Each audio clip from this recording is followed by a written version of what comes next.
Bonjour. Bonjour Lucie, bonjour tout le monde.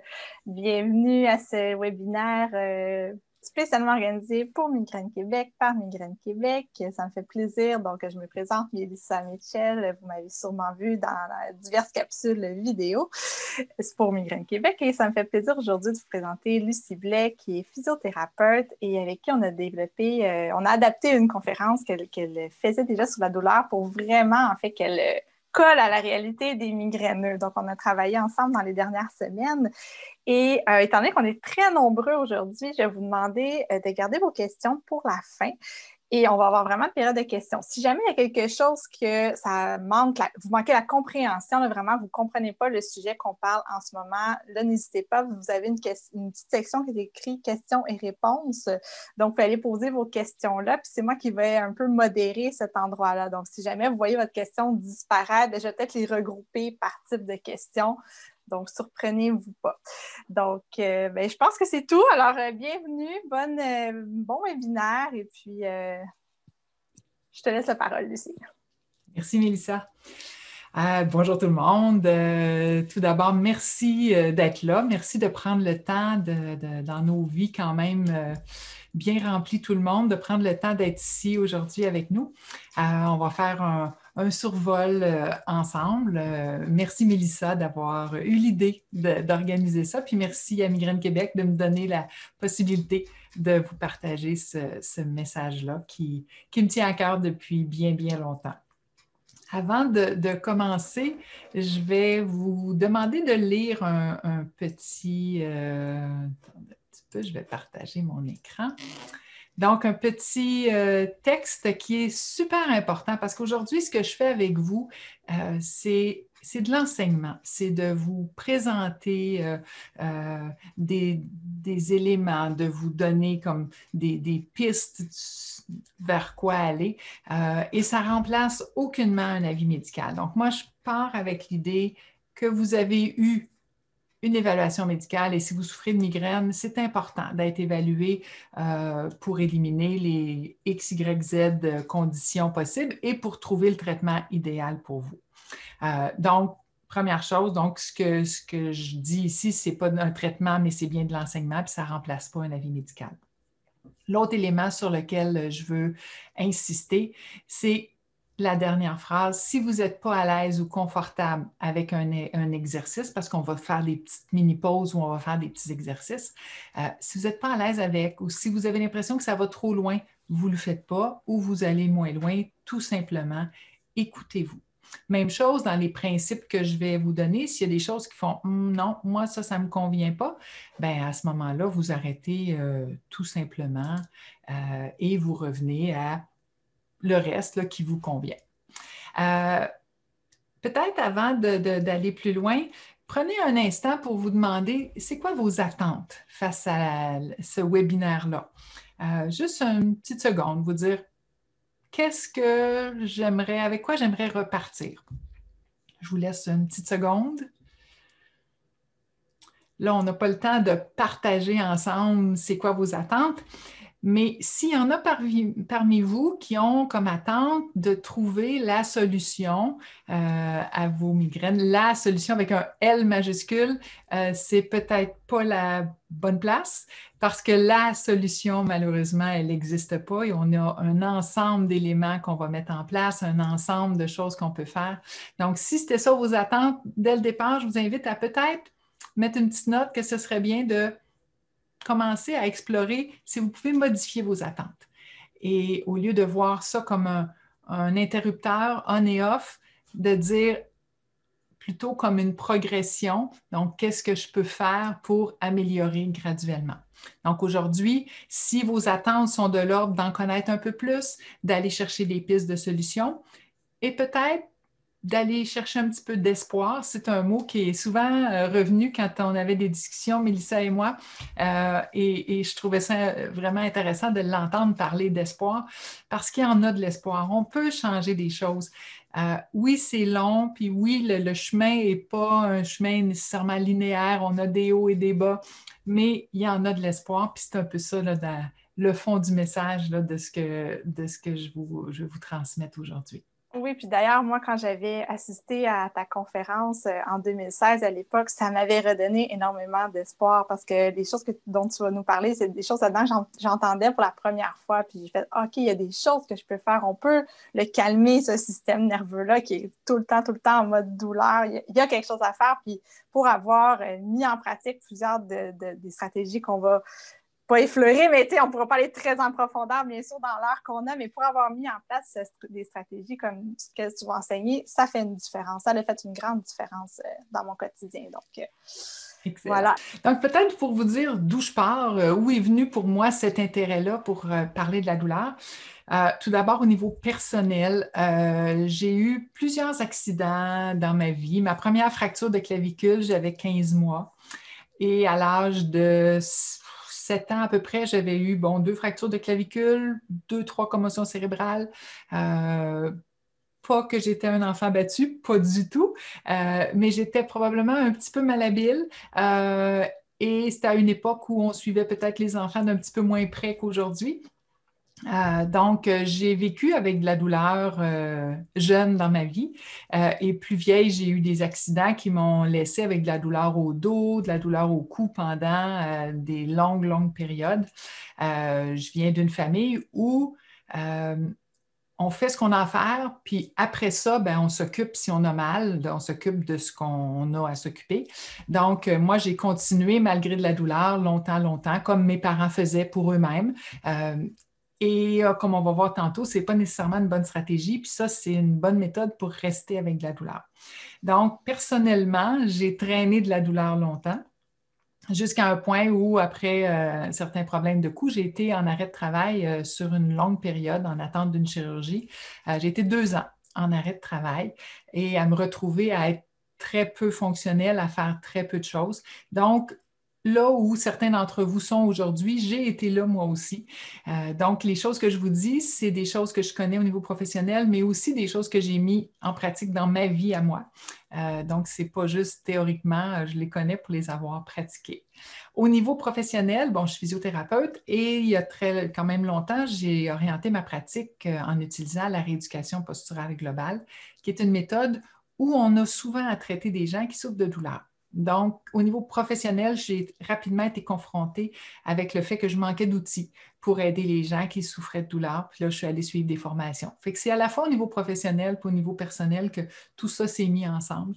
Et suite à, il y a une dizaine d'années, ma période d'arrêt de travail a permis peut-être de mijoter des choses qui finalement ont permis d'amener la conférence, les différents groupes sur la douleur avec l'enseignement, ce qui me permet d'être là aujourd'hui pour vous. Donc, ce qu'on va parler aujourd'hui, je vais vous repartager mon écran. Donc, aujourd'hui, on ne parlera pas tellement de la migraine comme telle. Okay? Parce que la migraine, moi, souvent, ce que je dis, c'est que dans le fond, c'est comme une tempête. On pourrait parler longtemps du fonctionnement neurologique, vasculaire, tout ça. Je ne suis pas la meilleure personne pour vous parler de tout ça. Et vous sortiriez en connaissant peut-être tout le fonctionnement, mais sans avoir peut-être des trucs pour qu'est-ce que vous pouvez faire. Donc, on ne parlera pas d'une fois que la migraine est déclenchée. Fait qu'on va faire la distinction entre les déclencheurs et les éléments qui vous maintiennent près de votre seuil migraineux. Donc ici, on a une petite illustration. La ligne rouge représenterait le seuil où on déclenche la migraine. Et la ligne blanche représente finalement votre niveau, le niveau où vous êtes. Donc, cette ligne-là, elle est volontairement pas droite parce qu'on n'est pas pareil tous les jours. tout le monde, qu'on soit en forme, athlète, pas en forme. On n'a pas tous les jours pareil, on a une certaine variation. Et là, on va avoir des déclencheurs. Donc, on va rencontrer quelqu'un qui s'est parfumé un peu trop, on va sauter un repas et là, on déclenche des migraines.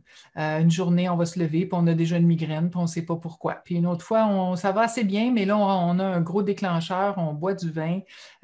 Puis je nomme des déclencheurs comme ça qui ne sont pas nécessairement les vôtres. Il y a certains déclencheurs qui reviennent plus souvent, mais chacun a ses déclencheurs, puis vous avez avantage à les connaître pour pouvoir les éviter le plus possible.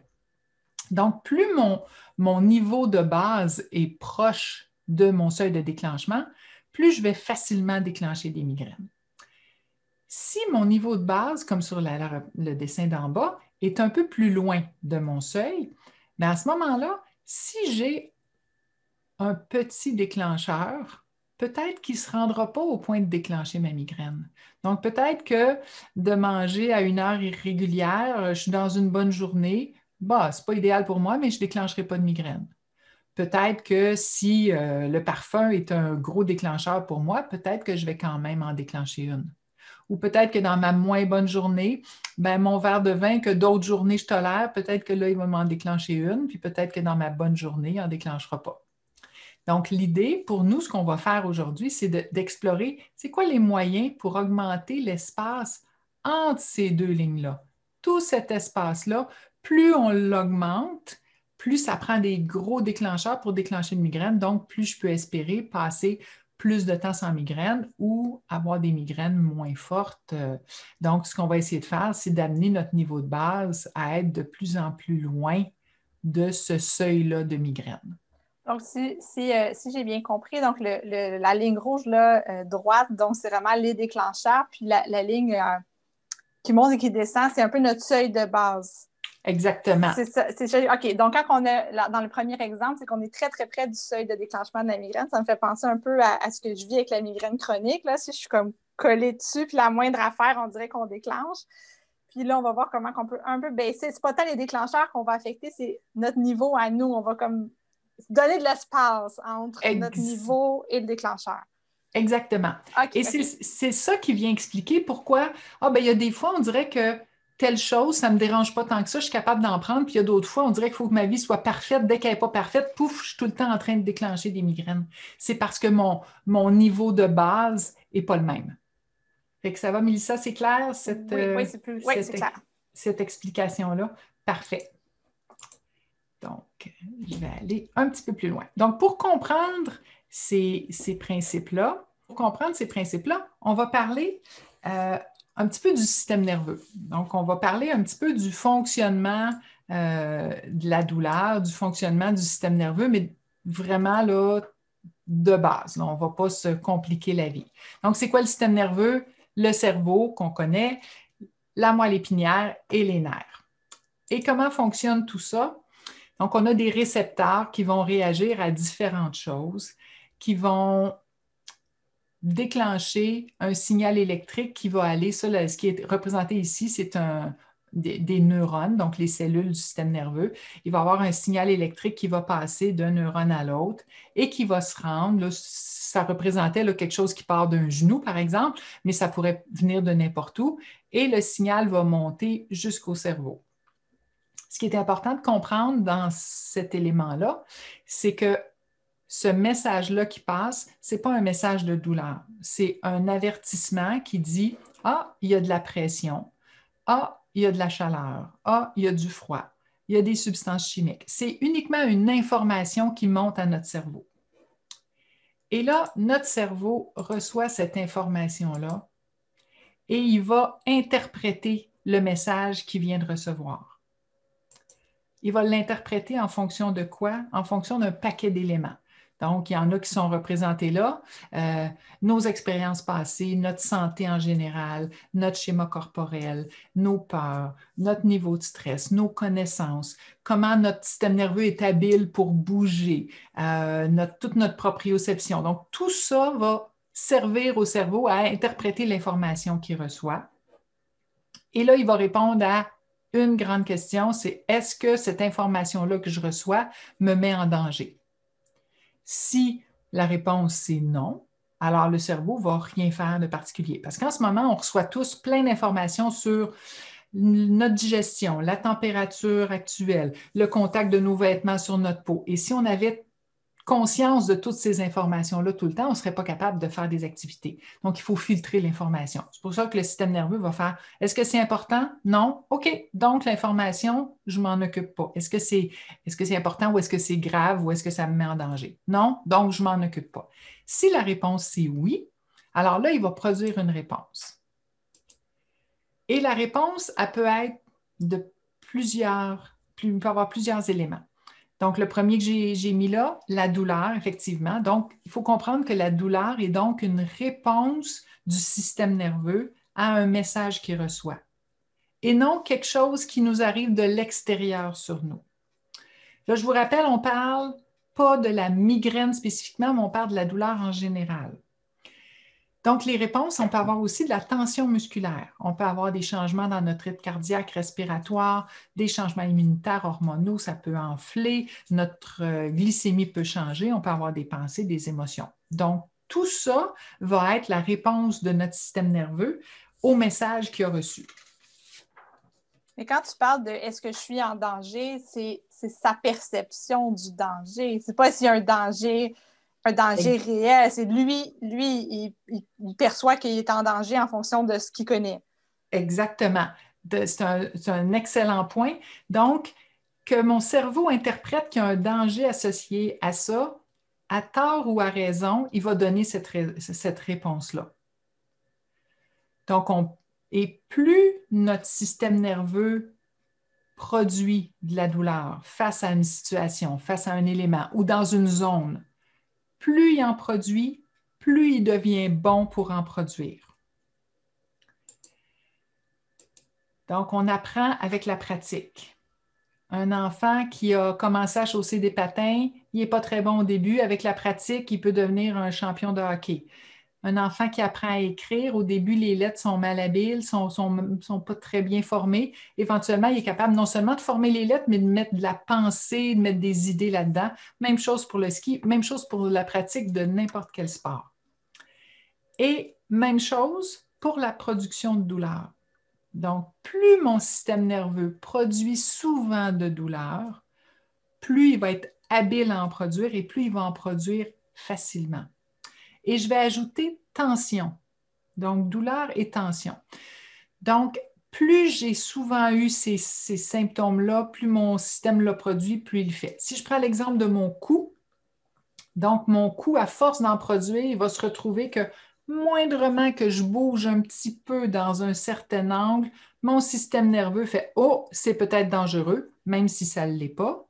Et là, il va produire de la tension musculaire. Il peut me produire de la douleur dans le cou, mais il peut me produire de la tension musculaire. Et là, cette tension-là musculaire, qu'est-ce qu'elle fait? Elle m'approche de mon seuil migraineux, puis éventuellement, clouc, je déclenche une migraine. Beaucoup, beaucoup de gens ont de la tension dans le cou qui va éventuellement amener une migraine. Et cette tension-là, on peut amener le système à en produire moins. C'est sûr qu'on peut avoir différents traitements, on peut avoir différentes choses, mais là, on est en train d'explorer qu'est-ce que moi, je peux faire personnellement, qu'est-ce que vous pouvez faire pour réduire cette tension-là, pour réduire cette sensibilité-là du système. Donc, pour un peu comme le calmer, le système, pour qu'il arrête d'être aussi bon à produire de la douleur parce qu'on dirait qu'il est excellent dans notre cas. C'est un champion de la production de douleur. Tu sais, si on pense, dans le fond, notre système nerveux, il veut qu'on soit le plus efficace possible. Fait que si je fais quelque chose souvent, il va automatiser des choses, il va créer des autoroutes pour dire maintenant, j'ai plus besoin d'y penser beaucoup avant de faire quelque chose. Je le fais, puis c'est facile. On le voit quand on change, par exemple, quelqu'un qui déménage ou quelqu'un qui achète une nouvelle voiture. Puis que là, à un moment donné, il y a un geste, ah ben non, je ne suis pas allée dans le bon tiroir pour chercher mes ustensiles ou je ne suis pas allée, je n'ai pas pris le bouton de la bonne façon parce que je l'ai fait comme dans mon ancienne voiture. C'est des automatismes qu'on a. Notre système nerveux dit maintenant, là, on libère l'esprit, on n'a plus besoin d'y penser, ça se fait plus facilement. Mais il fait ça même quand c'est des choses qui nous font du mal. Donc, il peut faire automatiquement telle combinaison avec ça, je déclenche une migraine. C'est trop dangereux. Il y a de la lumière, il y a une odeur. Ouais. En fait, par rapport au déclencheur, on n'ira pas nécessairement là. On va rester en dedans des déclencheurs, dans tout ce qui nous amène proche du seuil, de dire j'augmente la tension. Lui, il veut nous protéger. Donc, pour nous protéger, je vais créer de la tension parce que je ne veux plus trop que ça bouge, parce que je pense que c'est dangereux si ça bouge comme ça. Notre système nerveux devient comme un parent hyper protecteur. Et on vient à avoir l'impression que notre corps est très fragile.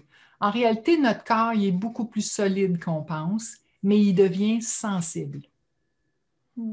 Et là, ce qu'on va vouloir faire, c'est le désensibiliser. Enseigner aux parents hyper protecteurs que ben non, maman, ben non, papa, là, c'est correct, là, je peux sortir un petit peu plus tard, là, comme les adolescents vont faire à un moment donné, puis dire, stresse pas, là, je suis correct, là. On ne peut pas garder nos enfants qui grandissent comme quand il y avait 4 ans, 5 ans, 6 ans, quand ils sont rendus à 14 ans, 15 ans, 18 ans. Quand ils deviennent des adultes, ben, c'est un peu la même chose. Notre système nerveux il est un peu hyper protecteur et on a besoin de lui enseigner la sécurité par rapport à ça, de le réhabituer à ces différents mouvements-là, à ces différentes choses-là. Parce que de la même façon que notre système nerveux est devenu meilleur à produire de la douleur, on peut lui enseigner à redevenir plus tolérant sur les différents mouvements, sur les différents événements, pour moins produire de tension, moins produire de douleur. OK. Donc, on peut peut-être bouger un tout petit peu. Hein? Ouais, ça va juste nous faire un petit peu de bien. Donc, je vous invite à vous lever. On va juste explorer. Ce n'est pas un grand mouvement, mais ça nous fait nous lever, donc ça nous fait bouger un petit peu. On va venir explorer comment on se tient debout. OK? Des fois, on a tendance à essayer de grandir, à tirer comme un fil ou à essayer d'amener les épaules en arrière pour se redresser. On va essayer de choisir un chemin beaucoup plus naturel. Donc, on va porter attention à nos plantes de pied. Même si vous avez des souliers, ce n'est pas grave, là, portez attention à vos plantes de pied qui sont soit dans vos souliers, soit au sol. La sensation de vos pieds. En ce moment, pour vous tenir debout, vos pieds sont en train de pousser dans le sol. Et là, on va imiter cette poussée-là en venant faire avec nos mains un petit mouvement vers le bas. Donc, nos mains poussent vers le bas, nos épaules sont détendues, notre cou est détendu, notre respiration est détendue. On vient juste pousser vers le bas doucement pour imiter la poussée de nos pieds. Et là, ce qu'on veut essayer de sentir, c'est une contre-poussée qui va monter dans notre corps et qui nous fait grandir. Donc, je pousse vers le bas et j'ai une contre-poussée qui me fait grandir. Et je continue ce petit mouvement-là jusqu'à ce que je sente la contre-poussée. Une fois que je l'ai senti, je peux relâcher, arrêter de bouger mes bras et je vais observer qu'en ce moment, je suis grande, mais sans avoir à faire de grands efforts. Ça, c'est comme ma perfection actuelle. C'est comme ça que je peux être redressée, alignée. Je n'ai pas à forcer pour me redresser plus. Et plus on le fait souvent, plus on va le sentir rapidement. Si on n'a jamais fait ça, ça se peut qu'on fasse plusieurs répétitions pour dire « Non, pas sûr, je ne le sens pas beaucoup ». Si on a de la difficulté à le sentir, on peut mettre quelque chose sur la tête, quelque chose de très léger et quelque chose qui va être stable, pas quelque chose qui va nous demander de garder l'équilibre.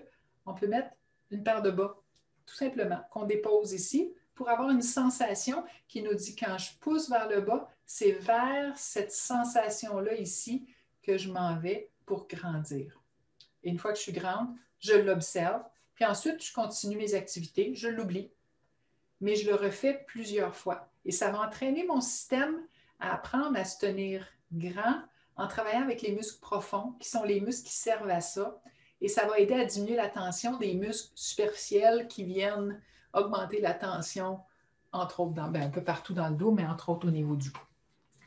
On va en même temps, on peut se rasseoir. On va en profiter aussi pour voir notre position assise. Ce qu'on vient de faire, on peut le faire en position assise, mais ça demande un petit peu plus d'habitude pour le sentir. Donc, si vous avez eu de la difficulté à le sentir debout, bien, vous pouvez peut-être attendre, pratiquer un certain temps, puis éventuellement le faire en position assise.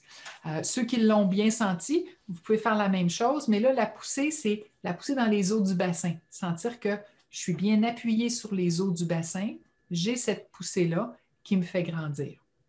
Pour ceux qui ont de la difficulté à sentir les os du bassin, vous pouvez mettre vos mains sous les os, donc sous les fesses, et d'aller sentir, on devrait sentir 2 os qui écrasent nos doigts. Et si on roule le bassin, on va sentir que ces os-là passent en avant ou en arrière de nos doigts. Donc, ces os-là doivent être vers le bas. Et quand ces os-là sont bien vers le bas, la colonne est bien alignée et le cou est bien aligné. On parle souvent de cette position-là pour les gens qui ont mal au dos, mais on oublie que si je m'assois avec le dos rond, automatiquement, mon cou vient se raccourcir et ça pousse ma tête en avant et je viens serrer ici. Et pour les gens qui ont des maux de tête, des céphalées ou des migraines, de venir serrer ici, ce n'est pas quelque chose que le système aime. Ça vient donner des sensations plus qui montent vers la tête et ça peut éventuellement déclencher des migraines ou juste maintenir des céphalées. Parfait. On va revenir à parler de la douleur maintenant. On a parlé de tout ce qui peut amener le système à analyser les messages qu'il reçoit. Maintenant, qu'est-ce qui peut influencer la douleur? Bien, tous ces éléments-là peuvent l'influencer. C'est pour ça qu'on va avoir des fois, j'ai eu, là on a moins de ce temps-là, on n'a pas du tout même, mais un événement avec des amis, un repas, et des gens vont dire j'ai oublié que j'avais mal, mais en réalité, ils n'ont pas oublié qu'il y avait mal, il n'y avait plus mal. Parce que dans les éléments, si le stress fait partie de ce qui me donne de la douleur, ben peut-être que d'avoir eu une belle soirée relaxe a calmé, puis mon système nerveux fait « OK, je suis en sécurité, je n'ai plus besoin d'avertir pour rien » et il produit moins de douleur. Donc, tous ces éléments-là vont venir influencer. Donc, la gestion du stress. Ce qu'on est en train de faire, ce que je viens de vous expliquer, a un impact pour aider à diminuer la douleur. Parce que si je comprends mieux les différents mécanismes, bien, déjà, mon cerveau n'interprète plus de la même façon. Donc, d'être en meilleure condition physique, donc faire un petit peu d'activité physique, de bouger. Tous ces éléments-là vont venir influencer le système nerveux pour aider à diminuer la production de douleur et la production de tension dans les différentes régions. Donc, on va maintenant aller un petit peu plus loin. On va partager encore, parce que c'est beau dire ce que je viens de vous dire, mais comment on fait... Comment on s'y prend concrètement? Oui. Ce qu'on va vouloir faire, c'est s'exposer à la douleur ou s'exposer à la tension. Puis je ne parle pas de la migraine. On ne veut pas aller s'exposer puis déclencher notre migraine. On va aller s'exposer aux différents éléments qui vont amener à produire une tension dans le cou, qui vont amener à donner un petit peu de douleur. Si je suis une personne qui ne veut jamais aller en contact avec la douleur, la ligne bleue ici est comme le seuil où je déclencherais de la douleur, pas une migraine, mais de la douleur. Donc, si je suis toujours en dessous parce que je ne veux pas aller avoir de la douleur, pas du tout, ce qui va arriver, c'est que plus ça va aller, plus ma douleur va être déclenchée rapidement, plus ça prend un petit stimulant pour aller déclencher de la douleur, que ce soit un petit mouvement, la situation, peu importe.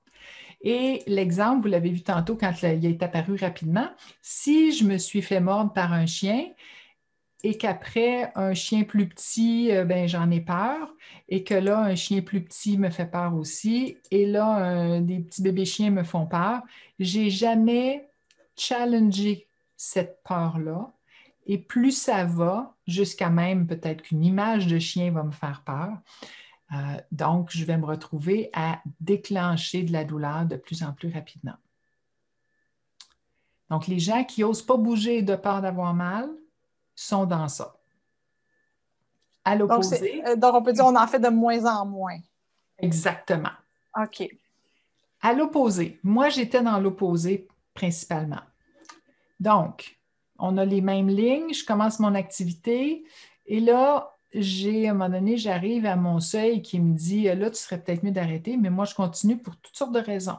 Parce que ça fait trop longtemps que j'attends avant de le faire, parce qu'il faut que je le fasse, parce que ci, parce que ça, donc je continue. Et là, je déclenche de la douleur, là, je creuse, puis là, je ne suis pas active parce que j'ai mal. Là, quand ça va mieux, je repars.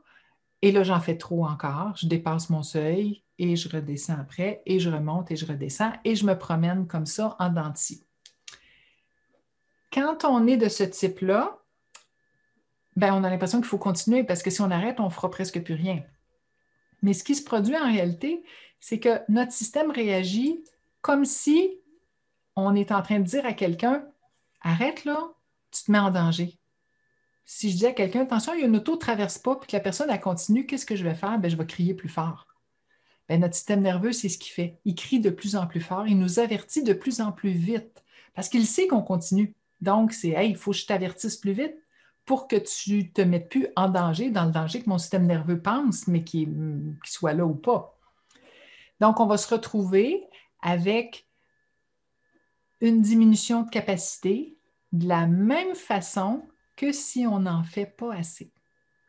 Donc, si j'en fais pas assez ou si j'en fais beaucoup, beaucoup, je fais plus rien, j'en fais beaucoup. Je me reconnais beaucoup, moi, dans ça, là, up and down, là. Mais au final, un n'est pas plus avancé que l'autre. Exactement. Et là, je les ai mis très polarisés, un ou l'autre. Mais en général, on est un peu un mélange des deux. Moi, je suis beaucoup plus de ce deuxième type-là. Donc, ce qui m'arrivait, c'est que j'en faisais beaucoup trop, à répétition, et à un moment donné, je n'étais plus capable. Et là, je pouvais tomber dans l'autre.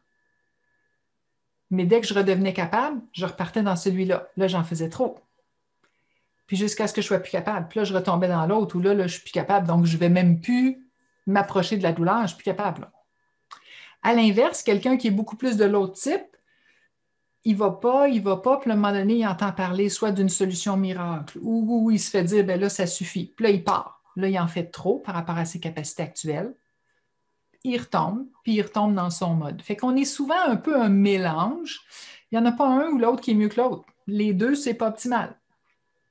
Fait que qu'est-ce qu'on aimerait faire? L'idéal, c'est de surfer sur cette ligne-là. Donc, d'aller challenger un petit peu, d'aller déclencher un petit peu. Qu'est-ce qu'on doit faire en premier? C'est observer, c'est quoi mon niveau à moi aujourd'hui? Ça ne sert à rien d'en faire comme je pense que je devrais être capable ou comme j'ai déjà été capable. C'est aujourd'hui, qu'est-ce que je suis capable de faire? Donc, si je suis capable de marcher 5 minutes, ça ne sert à rien de commencer à 15 minutes. C'est 5 minutes mon point de départ. Et là, je vais faire l'activité, quelle qu'elle soit, pour déclencher légèrement la douleur, mais pas déclencher une migraine. Parce que déclencher comme un peu, ça peut déclencher un peu de la fatigue. Ça peut être de la fatigue, ça peut être de la tension, ça peut être de l'inconfort, ça peut être quelque chose qui est très tolérable et qui est de courte durée. OK. Donc, je sens que oui, ça m'a fait travailler, mais je ne suis pas obligée de m'aliter après là, parce que c'était beaucoup trop. Je suis allée graduellement. Je sens que j'ai travaillé, mais ça se prend bien. Fait que si je prends l'exemple de marcher, si j'étais capable de marcher 5 minutes, bien, je marche 5 minutes, puis peut-être que demain, ça va être 6 minutes. Puis peut-être qu'après-demain, ça va être 7 minutes. Puis il n'y a pas de minimum qui ne vaut pas la peine. C'est de dire aujourd'hui, c'est quoi mon. Si moi, ce que je fais là, c'est si je fais 2 pas d'un côté, je pars de chez nous, là, je marche jusqu'au deuxième voisin, puis que déjà c'est trop, bon, ben, je vais sortir de chez nous, je vais marcher jusque chez le premier voisin, puis je vais revenir, puis demain, j'irai un peu plus loin. En m'enlevant les jugements qui me disent que ça ne vaut pas la peine, qui me disent, voyons donc, qu'est-ce que les autres vont penser, c'est pas assez. Non, c'est ça que je fais aujourd'hui, c'est ça que je suis capable de faire, donc je commence là. Et après, je fais un seul progrès ou changement à la fois. Donc, si je reprends mon exemple de la marche, si je suis rendu capable de marcher, supposons, je marche 15 minutes, et que là, je veux augmenter, mais peut-être que de marcher en terrain inégal, ça va être un progrès. Ou peut-être marcher un peu plus vite. Ou peut-être marcher un peu plus longtemps. Mais je ne ferai pas tout ça en même temps. je marchais 15 minutes sur du plat lentement, je n'irai pas marcher vite sur un terrain inégal pendant une demi-heure parce que je suis partie avec des amis. Parce que là, je risque de dépasser ma capacité puis retomber. On veut y aller très progressivement. Exactement. Et quand je fais les différentes activités, je vais prendre des pauses. Donc là, je parlais de la marche. Mes progrès, ça peut être de dire, moi, je suis juste capable de marcher 5 minutes. Dès que je dépasse, ça ne marche pas. Bien, peut-être que je peux faire un 5 minutes, puis peut-être que je peux faire un autre 5 minutes plus tard dans la journée en ayant pris une pause. Et si vous êtes comme moi, j'aime un exemple que je donne souvent, j'aime beaucoup jardiner. Et quand je jardinais, je jardinais au point de me rendre à avoir tellement mal à mon bras, je n'étais plus capable. Alors, je me suis obligée à m'arrêter en me mettant une alarme. Donc, quand je commençais à jardiner, je mettais une minuterie et quand ça sonnait, j'étais obligée d'arrêter. Il n'y avait pas de « Oh, mais il me reste juste ce petit bout-là ». Non, je m'obligeais à arrêter, prendre du recul et voir « OK, comment je me sens maintenant là? Est-ce que je suis capable de continuer ou est-ce que j'en ai assez? » Et là, si la réponse c'était « j'en ai assez », bien, j'arrêtais. Ça m'a pris un certain temps avant d'avoir la sagesse de le faire. Mais à force de faire ça, bien là, on développe notre capacité. Parce qu'en écoutant ma limite, mon système nerveux arrête de réagir trop fortement. Donc, sur le moment, j'ai l'impression d'en faire moins. Mais ce qui arrive, c'est que graduellement, je redéveloppe une tolérance et à un moment donné, je prends ma pause, puis « Ah, mais je suis capable d'en refaire un autre 5 minutes. » Parfait, je refais un 5 minutes. Donc, je vais comme ça améliorer ma capacité. C'est un super bon truc, ça, de forcer les pauses pour justement voir où est-ce qu'on en est, comment on se sent, parce que sinon, quand on est dans le feu de l'action, des fois, on veut absolument finir ce qu'on a commencé. Puis là, c'est là que quand on se force à prendre une pause, on fait « Ouais, finalement, je suis fatiguée, tu sais. » Exactement. Ouais. Et à la fin de la pause, on peut aussi se demander, donc si j'ai pris une pause, puis je dis oui, je pense que je vais être capable de reprendre, je peux voir à la fin de ma pause, est-ce que ma pause a été suffisante? Ou est-ce que je pense que je pourrais en refaire, mais je suis mieux de prolonger ma pause? Donc, peut-être que moi, je peux faire, si je reprends mon exemple de marche ou par exemple du vélo stationnaire, est-ce que je fais 5 minutes le matin puis je fais 5 minutes en fin d'après-midi? Ou est-ce que je suis capable de faire 5 minutes, une pause de 5-10 minutes puis refaire un autre 5 minutes? Dans le fond, de réussir à éventuellement rapprocher mes périodes, bien, c'en est un progrès aussi pour éventuellement pouvoir faire des périodes plus longues. J'ai un commentaire ici que je trouve, je pense qu'il résume bien. Donc, la participante dit autrement dit, c'est mieux de faire une activité un petit peu plus risquée, entre guillemets, qui challenge un petit peu de façon progressive plutôt que de complètement cesser de la faire ou de la faire en faisant trop longtemps. Oui. En fait, c'est de prendre l'activité et de dire comment je peux faire pour la rendre sécuritaire, pour sentir que moi, je suis en sécurité quand je la fais. Et là, on part de là et tranquillement, on augmente un petit peu la difficulté de l'activité. Et ça peut être une bonne idée aussi de partir avec une activité qui nous tente, de dire qu'est-ce que j'aimerais reprendre comme activité? Ah, ben moi, j'aimerais ça éventuellement pouvoir voyager. Ah, mais pour voyager, il faut que je puisse marcher. OK, donc peut-être que marcher pour moi, c'est important parce que j'aimerais pouvoir faire ça. Ou j'aimerais aller marcher avec tel ami ou faire telle activité. Donc, je vais choisir la marche parce que ça fait partie de ce que je souhaite reprendre. Et si j'ai essayé, il y a des gens qui disent, moi, j'ai tout essayé, là, puis ça ne marche pas. Demandez-vous, est-ce que j'ai vraiment commencé à mon niveau à moi en ce moment? Souvent, la réponse, c'est non. Puis j'ai commencé un petit peu trop, parce que même les programmes qui sont doux, ils ont un minimum, puis peut-être que mon minimum est plus bas que ça encore. L'autre chose, c'est que je peux aussi changer le contexte. J'ai vu des gens qui avaient de la difficulté à aller marcher, mais que quand ils promenaient un animal, tout à coup, leur capacité à marcher augmentait. Parce que le contexte était différent, ils focusaient sur d'autres choses. Des gens qui avaient de la difficulté à faire certains mouvements, que quand ils les font avec de la musique, toute une musique douce qui leur fait du bien, tout à coup, ils sont capables de les faire. Même chose avec les odeurs. Il y a des gens qui vont, en utilisant certaines huiles essentielles, qui associent à du bien-être, tout à coup, ah, je me sens déjà mieux, puis je suis capable de faire les choses. Fait que, explorer les changements de contexte aussi, ça va vous aider. Et on va en profiter pour juste se lever encore un petit peu, parce que ça fait un bout de temps qu'on est, Oui. qu'on est debout. Alors, on va juste faire un petit exercice que je trouve intéressant, qui peut être à la fois calmant puis à la fois dynamisant. Ça dépend comment on le fait. Et qui va nous aider à prendre contact avec notre corps autrement que juste notre tête. Les gens qui ont beaucoup de maux de tête, des fois, c'est comme si j'ai une tête puis j'ai plus le reste de mon corps. Donc, c'est une stimulation tactile. Donc, on va venir partir, on met nos mains juste un petit peu plus bas que les clavicules, on fait une petite pression. Et là, on vient envelopper nos épaules, comme si je viens serrer mes épaules. Ensuite, je glisse sur mes bras, mais pas juste comme si je flattais, je viens vraiment, c'est comme serrer mes bras en glissant. Ensuite, on vient serrer les coudes. Ensuite, on vient serrer les avant-bras. Et on peut même masser nos mains rendues au bout. Donc, on l'a fait une fois comme ça. On va faire le reste du corps. On vient encore partir du début. Et là, on va venir serrer notre thorax. Et on va venir serrer notre bassin. Puis on va faire sur nos jambes comme on vient de faire sur les bras. On va glisser sur nos cuisses en serrant. On va venir serrer nos genoux. On glisse sur nos jambes et on vient jusqu'à nos pieds. Et ça, on peut le répéter plusieurs fois. On peut aussi le faire d'une façon un peu plus stimulante. En fait, on peut aussi le faire un bras à la fois. Je pourrais dire, je viens faire juste épaules, bras, coudes, puis venir comme ça, venir faire l'autre côté. Et la vitesse à laquelle je vais le faire va faire que c'est soit plus calmant ou un petit peu plus stimulant.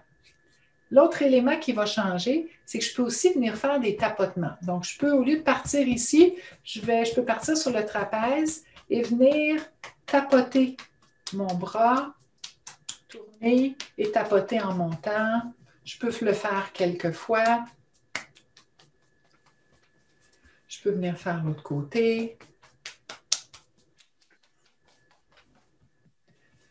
Et je peux venir faire le tronc. Je peux taper l'arrière. Je peux venir tapoter au niveau des fessiers, au niveau des cuisses, autant en arrière qu'en avant.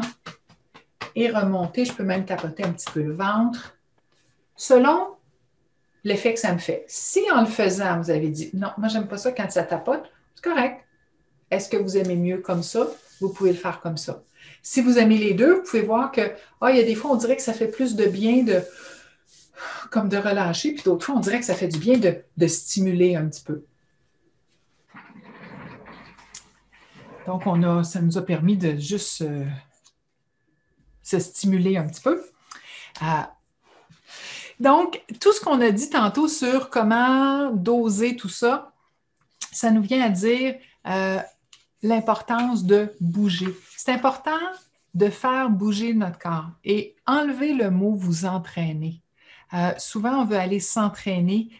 Avant de pouvoir s'entraîner, il faut bouger. Si je ne bouge pas, si je passe une grande partie de ma journée assise, une grande partie de ma journée devant la télé, il faut que je commence à bouger. Alors, des petites choses comme ça, ça commence à activer mon corps dans le but de bouger et éventuellement, je m'entraînerai.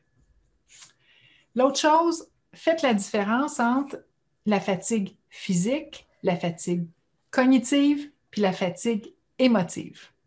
Donc, est-ce que ça fait X minutes ou heures que je travaille dehors physiquement ou est-ce que je viens de passer 1 heure à l'ordinateur? Peut-être que la sensation de fatigue que je vais avoir dans les deux cas, je ne suis pas habituée de reconnaître laquelle. Peut-être que les deux, je vais dire « Ah, je suis fatiguée ». Et là, qu'est-ce que je fais pour me reposer? Je suis trop fatiguée, je m'en vais m'asseoir devant la télé. Si j'avais une fatigue cognitive, peut-être qu'aller m'asseoir devant la télé, c'est vraiment pas une bonne idée. Peut-être que d'aller prendre une petite marche m'aurait fait plus de bien, ou peut-être que de bouger un petit peu m'aurait fait plus de bien pour calmer mon système nerveux, le reposer. Alors que si j'ai une fatigue physique, peut-être que de m'allonger ou de m'asseoir, là, ça va me faire plus de bien.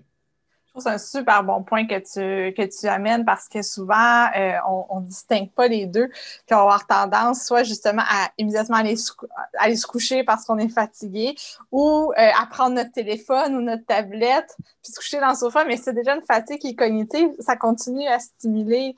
Moi, je trouve que c'est une des choses qui a fait une grande différence. Quand j'ai compris que la fatigue cognitive, ce qui me faisait plus du bien, c'était bouger. Comme moi, après le webinaire, c'est sûr, je m'en vais marcher, là, je m'en vais me coucher parce que je vais être fatiguée, puis c'est une fatigue cognitive. Je trouve que c'est un super bon point de distinguer les types de fatigue. Ça fait déjà une différence dans la façon qu'on va réagir. Puis c'est plus satisfaisant aussi de dire je suis allée marcher, que j'étais fatiguée, je me suis couchée. C'est quand on arrive à distinguer qu'est-ce qui nous fait du bien comme ça, là. Oui. Et après ça, observer pour identifier c'est quoi les activités qui vous font du bien. Tu sais, là, tu viens de parler de toi, ce qui te fait du bien. Puis je reviens à tantôt quand je disais « Ah, j'oublie que j'ai mal ». Dites-vous, vous n'oubliez pas. C'est que vous n'en produisez plus de douleur. Donc, ces activités-là peuvent devenir un traitement. Donc, si tricoter me fait du bien, ou si aller marcher, ou aller faire du qigong, ou aller m'asseoir dehors, regarder les arbres, puis le vent dans les feuilles, quand il y a des feuilles, peu importe l'activité, prenez le temps d'observer. Et quand vous vous sentez mieux, notez-le. Ça, c'est un traitement pour moi. Et là, c'est de dire, OK, je vais essayer de faire plus de ces activités-là qui me font du bien et moins faire les activités qui ne me font pas de bien et doser les activités qui ont une utilité et que je veux augmenter. Puis dans ce que je sais que dans les choses dont on voulait discuter, puis là, le temps commence à nous manquer, mais parce que tu disais les activités qui me font du bien, puis ça me faisait penser au langage qu'on emploie. Je sais que tu prônes, il y a une connexion là, ici avec Oui. Je te laisse y aller, je commence à te parler. Donc, tout à fait, on était rendu là justement. Qui viennent influencer comment le système nerveux interprète les messages qu'il reçoit. Les mots qu'on utilise vont avoir un impact. Donc, si je parle que donc j'avais de la douleur et là je vais mieux, puis je dis j'ai moins mal, je suis encore en train de parler du fait que j'ai mal. Et pour le système nerveux, on reste dans une boucle de douleur, de production de douleur. Donc, plus le système nerveux produit de douleur, moins il devient efficace à saisir toutes les nuances entre fatigue, tension, c'est doux, c'est rude, c'est toutes les nuances de sensations qu'on peut avoir. Le système nerveux en perd. Il revient, j'ai mal ou j'ai pas mal. Et là, tant que je suis dans j'ai pas mal, je parle mal, pas mal, mal, pas mal. Je suis dans le vide, l'absence de douleur. Donc, pour le système nerveux, c'est pas quelque chose qui va l'aider. Pour l'aider, au lieu de dire j'ai pas mal ou j'ai moins mal, bien là, je vais dire je suis soulagée ou c'est plus léger ou c'est plus. Mais je vais chercher les mots. Et en cherchant les mots que je veux utiliser, je vais faire des connexions et j'aide mon système nerveux à retourner chercher toutes ces nuances-là qui sont utiles pour bien interpréter les messages qu'il reçoit. Tantôt, je parlais que je prends des pauses obligées avec une minuterie. À force d'améliorer cette sensibilité-là, je redeviens capable de sentir que, oh, on dirait que j'ai une certaine fatigue. Aujourd'hui, je n'ai plus besoin de minuterie. Moi, je l'ai fait, mais j'en ai plus besoin parce que j'ai appris à entendre ces messages-là. Mais tant que je suis dans les paroles, j'ai mal, j'ai pas mal, je ne pratique pas mon système nerveux à reconnaître les différentes nuances. Donc, de changer. C'est là, dans le fond, qu'on ne voit pas le drapeau jaune, on ne voit pas le drapeau orange, puis on se retrouve des fois avec le drapeau rouge, puis c'est la migraine. Mais des fois, moi, je sais que pour l'avoir expérimenté, il y en a des. Quand j'arrive à les reconnaître, il y en a des signaux avant, puis que j'aurais pu m'arrêter avant. Tu sais, c'est pas que j'ai été trop loin, dans le fond. Exactement. Et si plus je pratique à utiliser, bon là je parlais par rapport à la forme positive ou négative, l'absence de ou la présence de quelque chose, mais il y a aussi les mots qu'on utilise.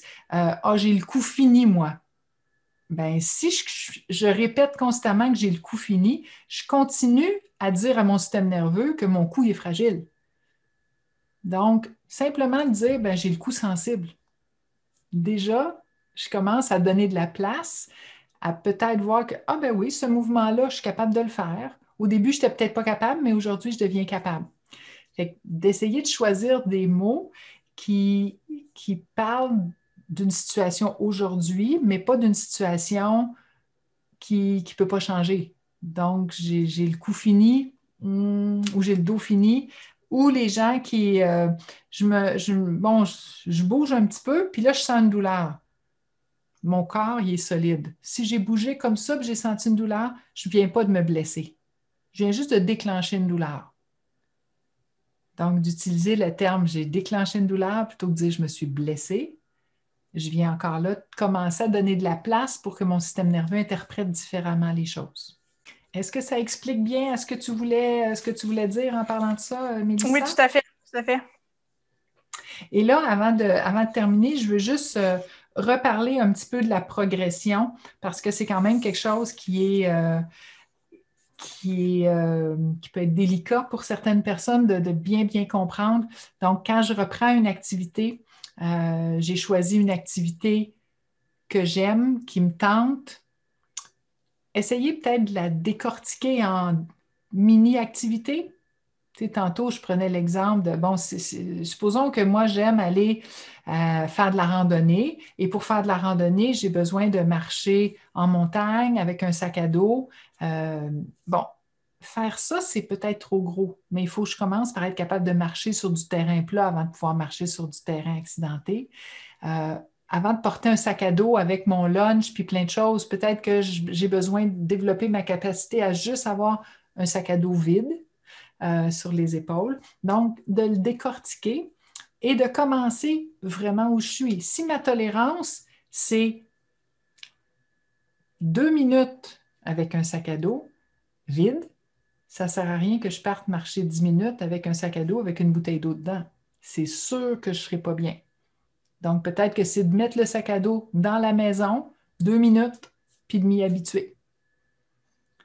Puis si marcher, je souhaite pouvoir faire une randonnée qui me demande de marcher 1 heure, montagne, mais pas une énorme montagne, bien, il faut peut-être que je commence par marcher des petites périodes sur du terrain plat et à un moment donné de dire, OK, je peux aller marcher dans ce parc-là, il y a une petite butte, fait que je vais pouvoir monter cette petite butte-là et augmenter tranquillement. Et quand je dis, il faut que ce soit tolérable, c'est tolérable pour moi. Fait que si ce que je déclenche pour moi, c'est trop gros, ça m'oblige à me coucher, bon, ben je sais que la prochaine fois, il faut que j'en fasse un peu moins que ça. Il faut que ce soit tolérable pour moi, pas l'autre à côté qui me dit, ben non, c'est pas tant que ça, t'as pas si mal que ça. Moi, comment ça se tolère? Et quand je dis de courte durée, c'est une durée relative à l'activité. Si je fais une activité pendant 5 heures, puis qu'après cette activité-là, je me sens fatiguée, peut-être un peu inconfortable pendant 1 heure ou deux, ben, c'est équilibré. Si j'ai fait une activité qui a duré 2 minutes, puis que je me sens pas bien pendant 1 heure ou deux, là, c'est pas équilibré. Donc, cette activité-là, même si elle durait juste une ou 2 minutes, était peut-être trop intense pour moi. Fait que pour la progression, c'est un peu comme ça qu'on va y aller.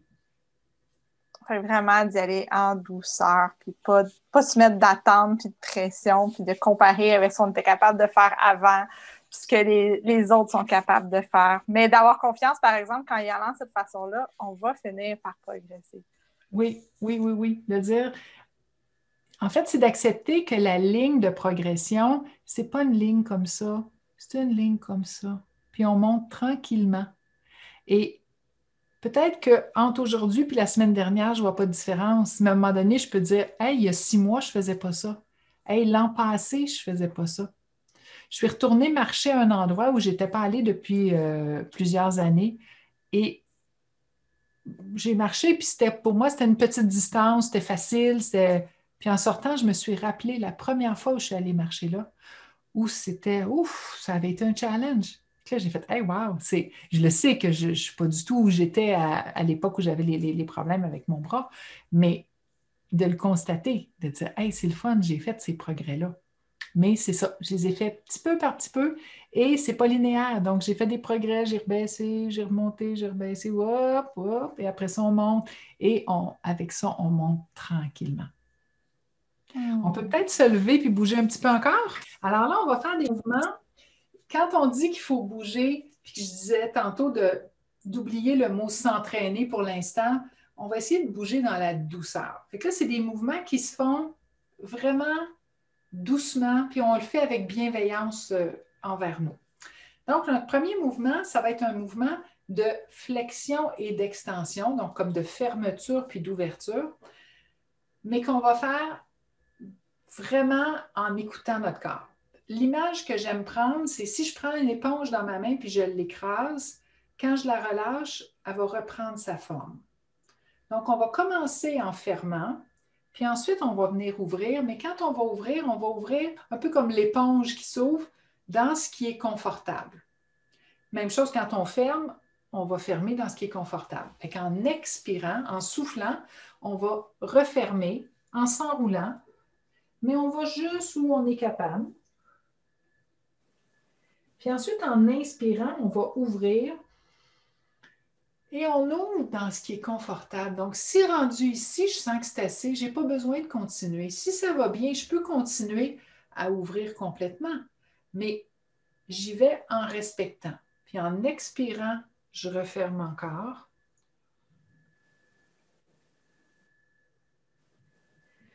Puis en inspirant, j'ouvre, toujours en respectant. On y va lentement. Et on expire en fermant. Nous, ça va être notre dernier. On va expirer en fermant.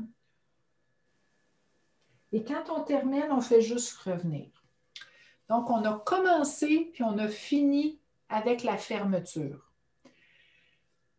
Là, on a fait 2 répétitions. On pourrait en faire 5, on pourrait en faire 10 en écoutant qu'est-ce qui fait du bien. C'est juste que là, je veux vous en montrer plus, fait qu'on fait peu de répétitions. On va avoir un petit atelier d'exercice dans quelques jours. Donc, on va reprendre ces exercices-là. On va faire un petit peu plus de répétitions. Il va y avoir d'autres mouvements aussi. Mais là, aujourd'hui, c'est juste comme un petit peu. Puis, étant donné que vous allez pouvoir réécouter, ben, même s'il y avait peu de répétitions, vous allez pouvoir le réécouter pour les avoir à nouveau. Maintenant, on va faire un mouvement de rotation. Je vais vous inviter à vous tourner. Les pieds restent au sol, mais le reste du corps peut tourner. Donc, ce n'est pas juste la tête, c'est on y va comme ça vient. Et vous allez tourner et vous allez observer jusqu'où vous voyez. Donc, qu'est-ce que vous voyez quand vous tournez d'un côté, mais en respectant. Et qu'est-ce que vous voyez quand vous tournez de l'autre côté, sans forcer. Maintenant, en même temps qu'on va tourner, on va faire comme si on était un poisson qui est en train de manger, il y a une ligne à pêche et le poisson est en train de manger la ligne à pêche. Ça peut sembler farfelu, mais on utilise des circuits du système nerveux qui sont très archaïques. À l'époque où c'est notre bouche qui nous guidait, donc les bébés, tout passe par la bouche. Donc là, on va faire encore une rotation, mais on va faire le poisson. Et observez si vous allez plus loin ou si c'est semblable.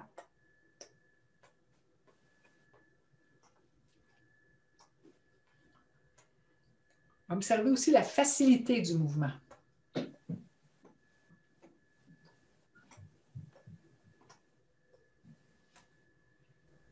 C'est fascinant comment on voit plus loin. Fait que de faire ça, ça nous permet d'aller plus loin. Donc, supposons que je me lève le matin puis je veux bouger puis je suis un petit peu raide, mais peut-être que de bouger en faisant le poisson, ça va aider à ce que mon cou accepte plus facilement le mouvement. Si on va ajouter un autre élément, et les gens qui ont de la tension beaucoup dans les mâchoires vont peut-être voir quelque chose qui va les aider aussi. En même temps qu'on fait le poisson, on va venir masser le centre de la main. Donc là, on va tourner vous pouvez tourner vers la droite et vous allez masser le centre de votre main droite et vous faites le poisson en même temps.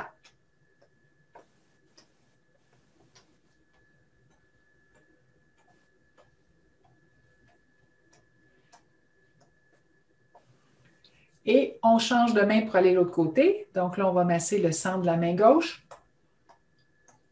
Et on fait le poisson. Et on tourne.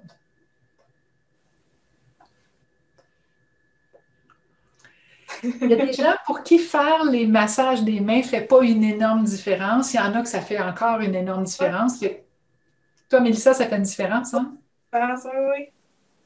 Donc, vous pouvez faire juste avec le poisson ou main et poisson, puis vous allez voir quel effet ça fait pour vous. L'autre chose, quelqu'un qui a beaucoup de tension dans les mâchoires peut aussi juste faire le massage des mains en faisant le poisson sans nécessairement tourner.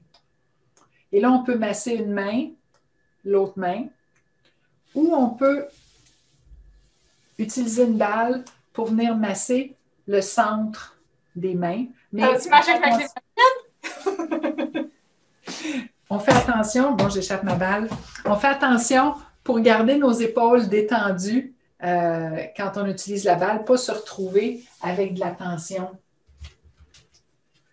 Toujours utile d'avoir une deuxième balle pas trop loin.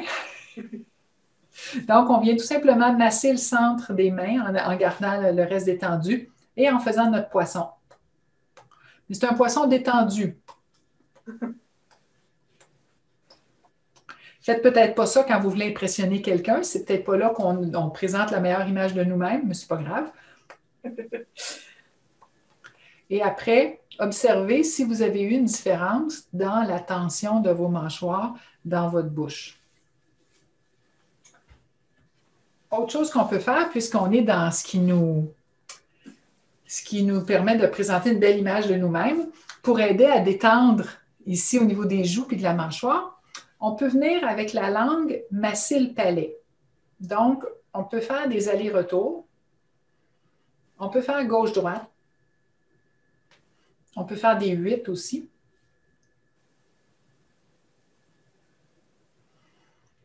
Et c'est là qu'on présente une belle image de nous. On peut venir mettre la langue sur les dents d'en haut, entre la joue et les dents d'en haut. Ensuite, dans la joue. Ensuite, entre les dents d'en bas et la joue. Puis la lèvre, en fait. Et ensuite, on peut faire des cercles.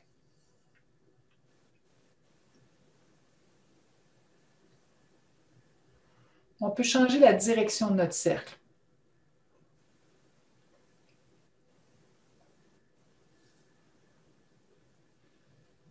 Là, on fait juste quelques répétitions, mais vous pouvez observer, est-ce qu'il y a une différence?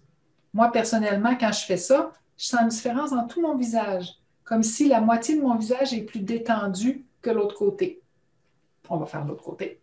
Ouais. Donc, on peut venir les dents, entre les dents et la lèvre, sur la joue, entre les dents et la lèvre. Ensuite, on fait nos cercles.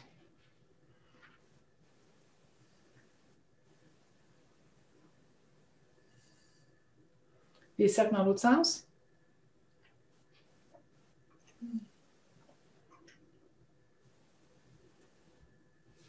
Et on observe. On n'a pas fait longtemps. Moi, c'est des exercices que je connais, que je suis habituée de faire. En même temps, mon système nerveux les connaît. Donc, dès que je commence à les faire, oh, il sait qu'est-ce que je cherche. Fait que, explorez-les, voyez lesquels vous préférez, qu'est-ce qui fait du bien, combien de répétitions vous convient. Est-ce que vous aimez mieux faire peu de répétitions souvent ou en faire un peu plus? Prenez votre temps. Respirez en les faisant. Là, on est un petit peu rapide. C'est un petit peu un format, on n'est pas tout seul chez nous en train de faire nos mouvements. Explorez-le. Là, on va faire un dernier mouvement que je trouve vraiment amusant, qui est, là, on a parlé ici pour détendre. Là, on est plus dans bouger que détendre. Le thorax, c'est une zone qui peut nous donner beaucoup de vitalité. Et souvent, quand on a de la douleur, le thorax arrête de bouger. Si mon thorax ne bouge plus, ben à ce moment-là, mon cou n'a plus le soutien du thorax pour faire les différents mouvements, mes épaules non plus. Donc, je vais plus facilement avoir de la tension. Alors, c'est un petit mouvement où je vais venir monter une épaule, puis faites-le dans ce qui se prend bien pour vous. Donc, si pour vous, c'est juste un petit peu, allez-y doucement. Si vous pouvez en faire plus, faites-en plus, mais dans ce qui est confortable. Puis ensuite, je descends, puis je monte de l'autre côté. Et là, vous allez monter l'épaule gauche. Et en même temps que vous montez l'épaule gauche, vous allez plier le genou gauche. Ensuite, on va changer. On va monter l'épaule droite et on va plier le genou droit. On monte l'épaule gauche, on plie le genou gauche. Quand on commence à sentir qu'on saisit le mouvement, l'épaule droite, le genou droit, l'épaule gauche, le genou gauche, on peut commencer à le faire moins comme un exercice, puis plus comme si on dansait, plus comme si on bouge de façon fluide. Donc, mon épaule lève, mon genou plie, mon épaule, puis on peut même mettre de la musique, on peut s'amuser. On vient chercher ce mouvement-là de glissement dans notre thorax. Allez-y doucement au début, mais ça donne de la vitalité. Quand on commence à faire ça, après, notre corps respire, notre corps bouge, ça vient nous donner de la vitalité. Allez-y doucement, tranquillement. Comme on expliquait tantôt, si vous faites ça, puis vous faites « Oh, là, je sens que j'ai de la fatigue. » Parfait. Donc, vous avez fait combien de répétitions? Vous avez de la fatigue? Parfait. Demain, vous en ferez plus ou tantôt, vous en ferez plus. Puis, on peut comme ça progresser dans ce mouvement-là aussi. Oui, on fait nos petits mouvements. Et là, on va répondre aux questions. Donc, si vous avez des questions, vous pouvez aller les mettre dans la section questions-réponses en attendant que les gens écrivent leurs questions. Il y avait une question tout à l'heure qui est un sujet qu'on voulait un petit peu aborder. La question est comment on applique cela au déclencheur? Est-ce qu'il faut s'exposer graduellement à ce qui déclenche une migraine? C'est un peu ce qu'on avait discuté, hein, les odeurs.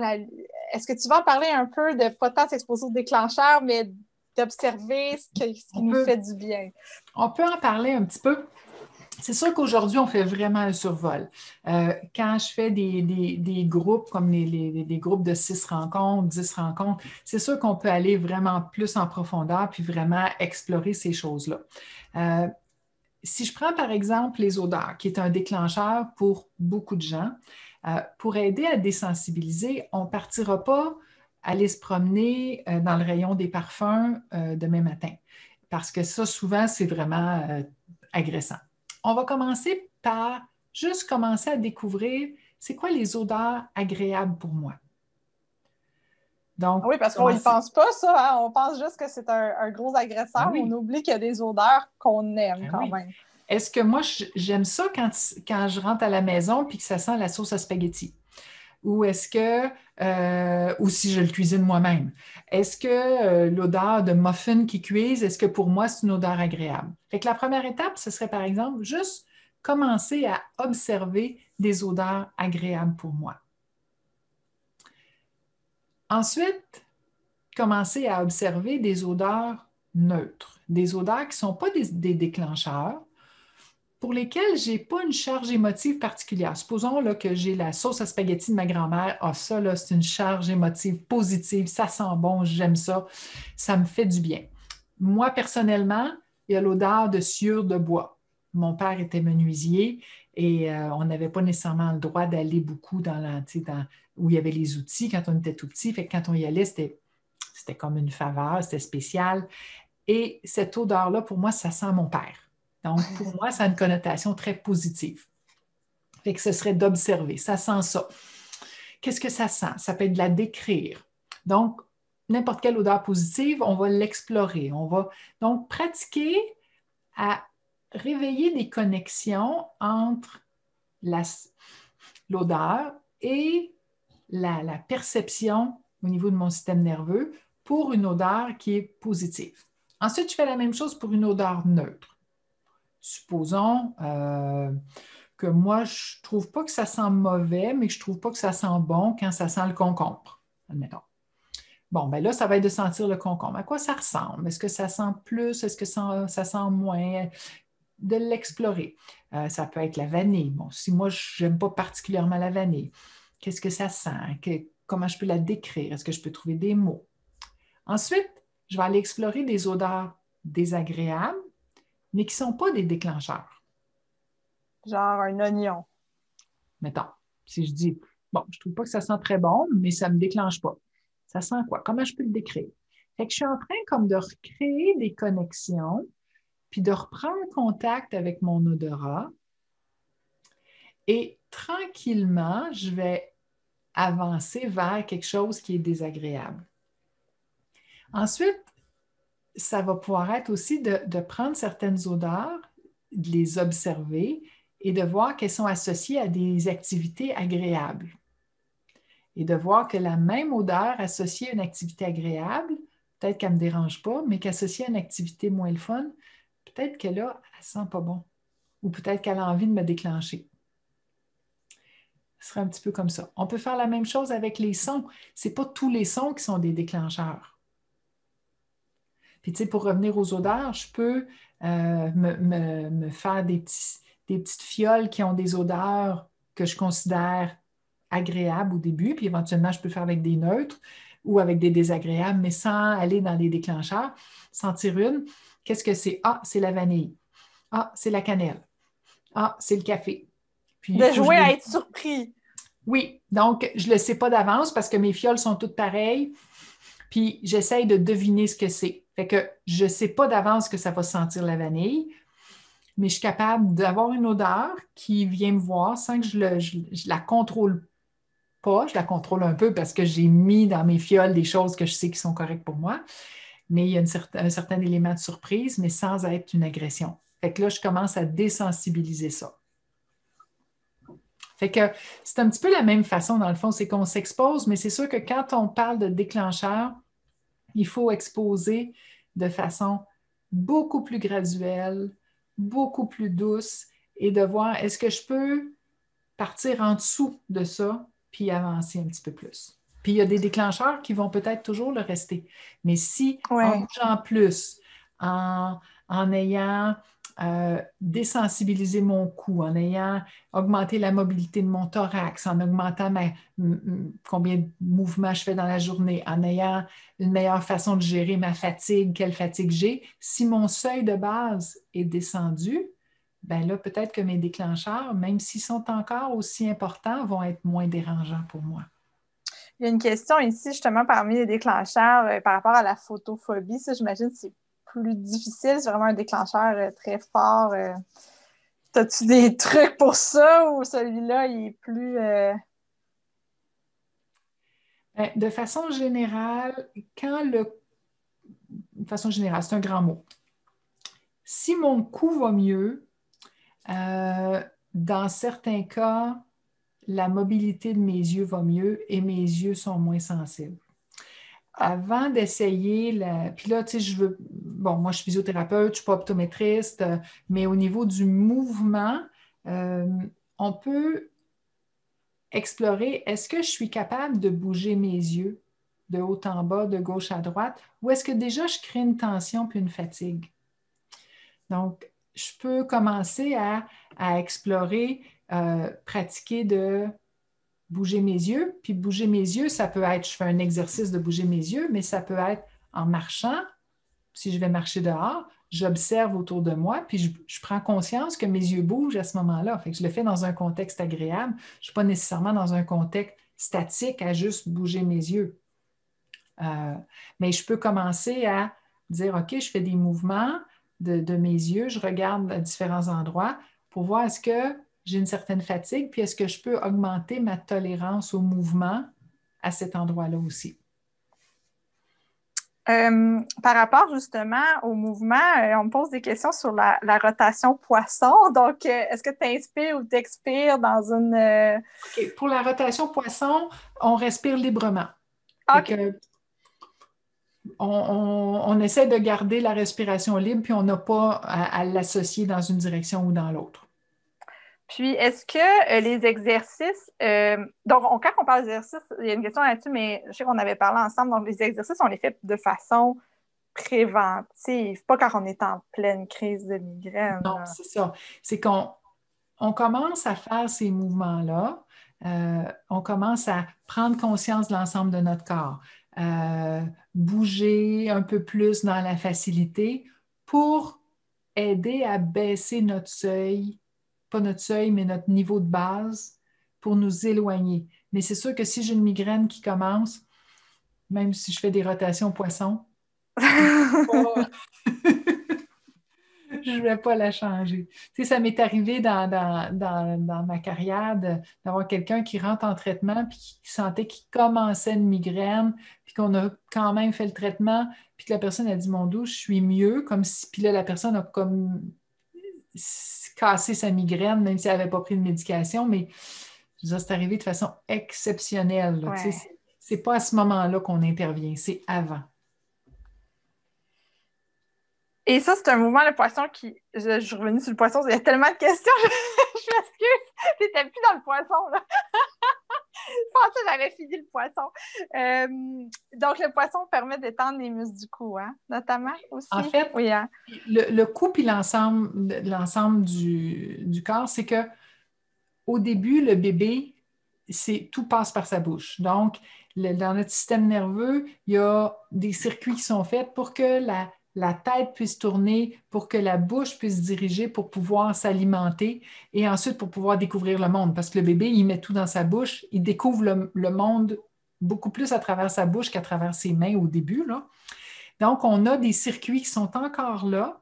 C'est comme si on se sert de ce circuit-là pour que le système nerveux fasse ah oui, c'est vrai, si la bouche veut aller là, je libère ce qu'il faut pour qu'on puisse y aller. Fait que c'est comme une façon de dire je vais bouger en douceur puis dans la facilité. J'ai une question ici par rapport justement aux activités. Donc, quelqu'un qui me dit justement quand elle prend une marche que Jardine a l'impression de respecter sa limite puis d'être en sécurité, mais dans les jours suivants, ça va pas bien. Est-ce que ça veut dire que c'était trop intense, trop long? Merci pour cette question-là. Ça me donne l'occasion de parler de ça. Dans certains cas, pendant l'activité, je vais avoir des messages qui me disent c'est trop. Je vais commencer à avoir mal ou je vais commencer à parler bien. Mais dans d'autres cas, comme ça, j'ai l'impression que ça va bien, mais dans les jours qui suivent, ça ne va pas. À ce moment-là, il faut prendre une démarche un petit peu plus intellectuelle pour dire, OK, j'ai marché combien, j'ai jardiné combien, ça c'était trop, je le rapetisse. Parce que je n'entends pas les messages. Ils sont vraiment pas assez forts pour que je les entende. Donc, je le rapetisse. Fait que supposons que c'était, je suis allée marcher une demi-heure ou j'ai jardiné une demi-heure, puis c'est trop. Bon, ben, au lieu de marcher une demi-heure, je marche 20 minutes. Est-ce que ça me fait la même chose? Jusqu'à trouver c'est quoi la distance que je peux faire pour être bien dans les jours qui suivent. Même chose avec mon jardinage. C'est quoi la durée que je peux faire?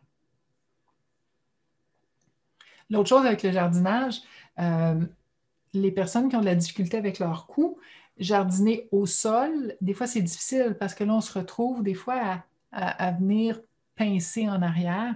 Fait que, par exemple, d'avoir des plates-bandes un peu surélevées ou d'avoir ceux qui ont un potager surélevé, ça peut aider pour mettre moins de tension dans le cou parce que là, on est plus à notre hauteur. Donc, si je faisais une activité, j'ai l'impression que ça va bien, mais qu'après, ça ne va pas, je dois minuter, observer et réduire un peu jusqu'à trouver la quantité qui me convient. Puis partir de là pour l'augmenter tranquillement. Est-ce que tu as des trucs pour travailler le côté comme un peu plus psychologique si on anticipe l'arrivée de la migraine, si c'est le stress qui va influencer? Est-ce qu'il y a des approches au niveau de la physiothérapie, au niveau d'exercice que tu préconises? En fait, toutes les techniques de relaxation, méditation, tout ce qui va amener à calmer mon système, peut aider à ce qu'il y ait moins d'effet du stress, là, dans le fond, à ce niveau-là.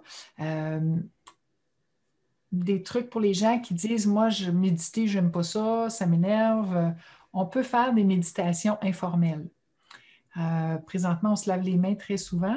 On peut dire maintenant, à chaque fois que je me lave les mains, je porte attention à mes mains. Je porte attention à la température de l'eau, à la texture du savon sur mes mains, à chaque région de mes mains qui se font savonner.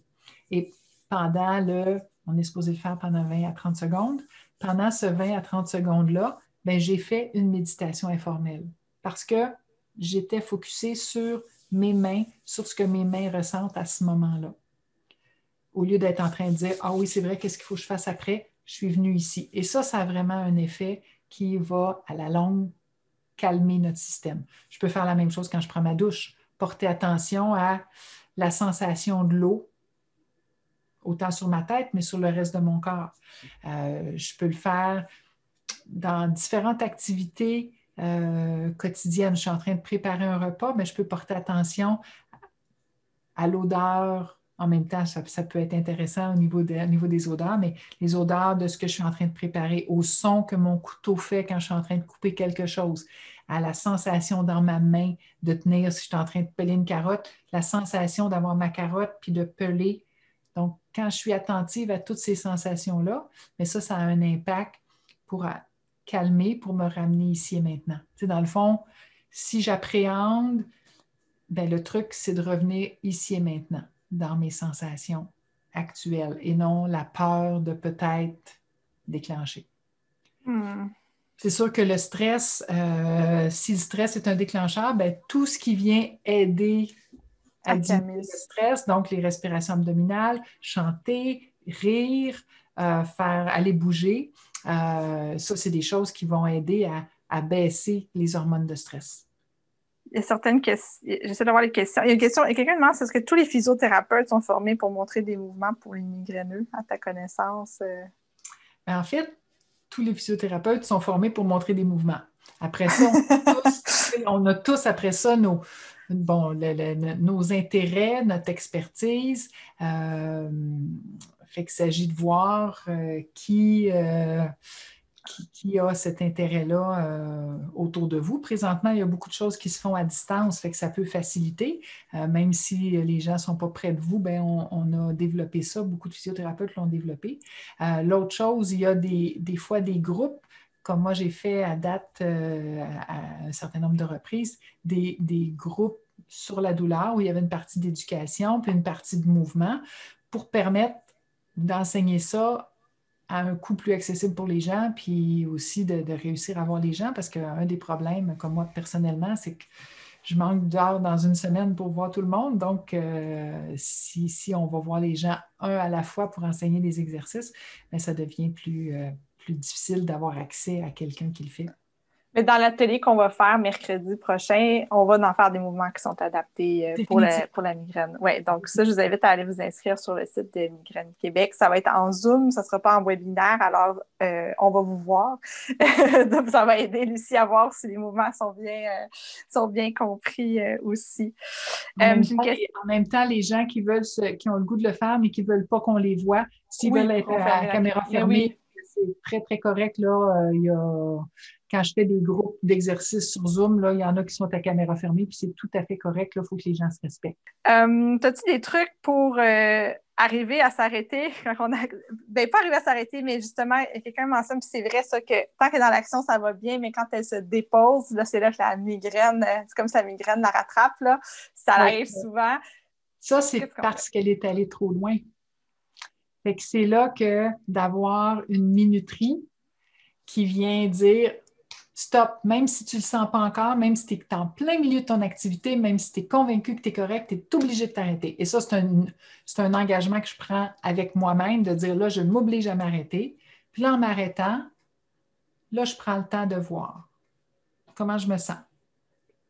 Puis supposons là, que je ne les sens pas, les messages. Je prends ma pause. Je me sens bien, oui, je peux continuer, puis je continue, puis après ça, quand je m'arrête, ça déclenche. Et là, je peux dire, OK, même si j'ai l'impression que je suis capable de continuer, c'est encore trop.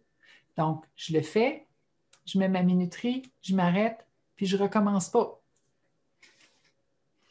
Et là, quand j'arrive au niveau que je suis capable réellement de faire, bien là, je pars de là, puis tranquillement, je peux l'augmenter.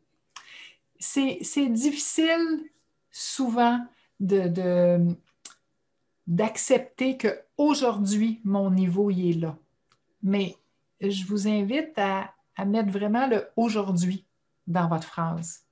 Mon niveau d'activité que je suis capable de faire aujourd'hui, c'est ça. C'est 2 minutes de ça, ou c'est 5 répétitions de ça, ou c'est 1 heure de ça, peu importe. Mais d'aller le trouver, puis avec bienveillance, dire mon niveau, c'est ça en ce moment, et je pars mes mouvements à partir de là, puis je commence à augmenter. Les questions qui sont plus sur les déclencheurs en particulier, comme l'alimentation, la photophobie, je vais les passer tout simplement parce que c'est pas nécessairement ton champ d'expertise. Je vais essayer vraiment d'y aller Pendant que tu avec les... regardes Oui. Pendant que tu regardes ça, je veux juste revenir sur la question quand tantôt la personne demandait si les physios étaient formés là-dessus. Euh, Moi, je vous inviterais à vous faire confiance. Si vous faites des mouvements, que ce soit à l'intérieur d'une classe de yoga doux, dans un programme de Qigong, il y en existe tout plein là, de programmes de mouvement. Puis je suis certaine que beaucoup d'entre vous en ont déjà essayé. Mais ça se peut qu'il y a des mouvements que vous dites, moi, quand je fais ce mouvement-là, là, il me semble que ça me fait du bien. Bien, mettez-le dans votre coffre à outils comme un mouvement qui vous fait du bien. Puis, des fois, on fait un programme, puis il est juste trop long, il y a trop de mouvements, mais peut-être que si j'en faisais juste un ou juste deux ou juste un certain nombre, que là, peut-être que ça me ferait du bien. Fait que d'explorer les différents mouvements et de faire confiance aux choses où vous sentez qui vous font du bien. J'aime beaucoup cette approche-là, en fait, parce que ça revient beaucoup dans ce que tu as abordé aujourd'hui, hein, on remarque beaucoup ce qui nous fait du mal, tu sais, ce qui va déclencher des crises, des mouvements qui nous font du mal, mais on prend peu le temps de noter ce qui nous fait du bien aussi, puis de se faire confiance là-dedans en qu'est-ce qui est bon pour nous. Moi, j'aime le soleil. J'aime sentir la chaleur du soleil sur ma peau, puis ma voisine n'arrête pas de me dire « C'est pas bon, t'es migraine. » Ouais, mais moi, ça fait du bien. C'est mon corps, c'est moi qui le sais. Donc, je pense que c'est important, ça aussi. Je sais que beaucoup de migraineux n'aiment pas avoir la tête par en bas, donc une position comme la posture de l'enfant, yoga ou une flexion avant. Mais moi, je suis très bien dans ces postures-là. Donc, c'est de se respecter, d'apprendre à connaître son corps, sa capacité de mouvement, puis se respecter là-dedans, je pense. Hein? Oui. Et tu sais, quand on vit avec des migraines, on vit avec une situation qu'on peut, dans certains cas, difficilement contrôler parce qu'il y a un certain nombre de déclencheurs qui peuvent nous prendre par surprise. Mais de revenir prendre contact avec, justement, comme tu dis, ce qui nous fait du bien, bien, c'est de reprendre un certain contrôle aussi. Parce qu'à partir du moment où je vois que ça me fait du bien, puis je décide de le faire, bien là, j'agis dans la bonne direction. Je vais conclure ici parce que je pense qu'on pourrait continuer pendant longtemps. Et puis, avant de nous quitter, qu'est-ce qui serait ton ultime message? Qu'est-ce que tu aimerais que les gens retiennent, dans le fond, aujourd'hui? Là? Avec quoi tu aimerais qu'ils repartent dans leur coffre à outils? En fait, j'aimerais que les gens se rappellent que le corps est sensible, il est solide, mais il est sensible, plutôt que de dire que mon corps est fragile. De voir que mon corps, mon système nerveux est adaptable. Donc, mon système nerveux, à partir du moment où je commence à faire les choses dans une direction différente, mon système nerveux va commencer à changer. Et peut-être de dire, on doit commencer à faire les changements maintenant, si petit soit-il. Ouais. Fait que je vous inviterais peut-être à dire, dans tout ce qu'on a dit aujourd'hui, est-ce qu'il y a des choses qui vous semblent plus facilement accessibles? Est-ce que c'est de commencer à prendre un petit temps d'arrêt à chaque fois que vous vous lavez les mains? Est-ce que c'est d'observer vos réactions quand vous faites différents mouvements? Est-ce que c'est commencer à faire attention à vos paroles? Est-ce que c'est de prendre des micro-pauses? J'aimerais ça que, en terminant aujourd'hui, vous regardiez dans tout ce qu'on a dit, est-ce qu'il y a une chose qui vous parle plus, puis de commencer celle-là? Parce qu'il n'y en a pas une qui est meilleure que les autres, c'est comme une roue qui tourne, puis est-ce que j'entre dans la roue là? Est-ce que j'entre ici? Est-ce que j'entre là? Peu importe où j'entre, je commence à changer ma roue. Commencez tout de suite. Commencer tout de suite pour voir les progrès au fil du temps, dans le fond. Puis, je peux témoigner, en fait, là, que cette approche-là, vraiment, ça fonctionne. J'ai fait de nombreux gains dans beaucoup de sphères de ma vie avec cette approche-là, en progressant lentement, en apprenant à prendre des pauses, qui est ça, là, c'est difficile, là, les minuteries, là. La minuterie, c'est votre ami. puis se rappeler qu'une progression, ça se mesure pas juste en nombre de migraines ou en intensité sur 10 dans une migraine, mais de dire comment je me sens. Oui, j'ai peut-être autant de migraines qu'avant, mais est-ce qu'elles sont aussi intenses? Est-ce qu'elles sont aussi longues? Mais peut-être qu'elles sont aussi intenses, aussi longues, mais peut-être que entre les migraines, je fais plus de choses. Fait que le progrès ne se mesure pas juste par mon calendrier migraineux, mais par rapport à comment je me sens le reste du temps. Est-ce que je commence à être capable de faire des choses? Est-ce que j'ai le goût de faire des choses? Fait que ce progrès-là, il peut s'exprimer de plein de façons. Tout à Puis, fait. je terminerai peut-être avec ton mot qui est, que j'ai entendu souvent, ben, c'est le mot espoir, parce qu'il y en a Oui. de l'espoir. Oui, oui, oui, tout à fait. Je pense qu'il y a de l'espoir, puis, ben pas je pense, il y a de l'espoir. Puis je vous encouragerais, moi aussi, dans le fond, à commencer vraiment avec quelque chose qui va vous faire du bien à vous. Si vous, c'est la lecture qui vous manque, ben commencez à lire un petit paragraphe, voir si ça passe, puis un petit deuxième, puis pour vous, pas pour des grands objectifs, juste pour votre quotidien, pour que d'ici à la semaine prochaine, vous fassiez hey, j'ai mis telle chose de plus dans ma vie, j'ai changé ça, puis je vois des petits gains. Mm. Donc, puis on va continuer à vous accompagner là-dedans. Voilà. Ben, merci, Lucie, un grand merci pour ta participation au nom de Migraine Québec, en mon nom aussi. On se revoit mercredi pour l'atelier de mouvement. Merci à tout le monde de votre présence, de votre patience et voilà, je vous souhaite une belle fin de jour. Merci. Merci, Lucie.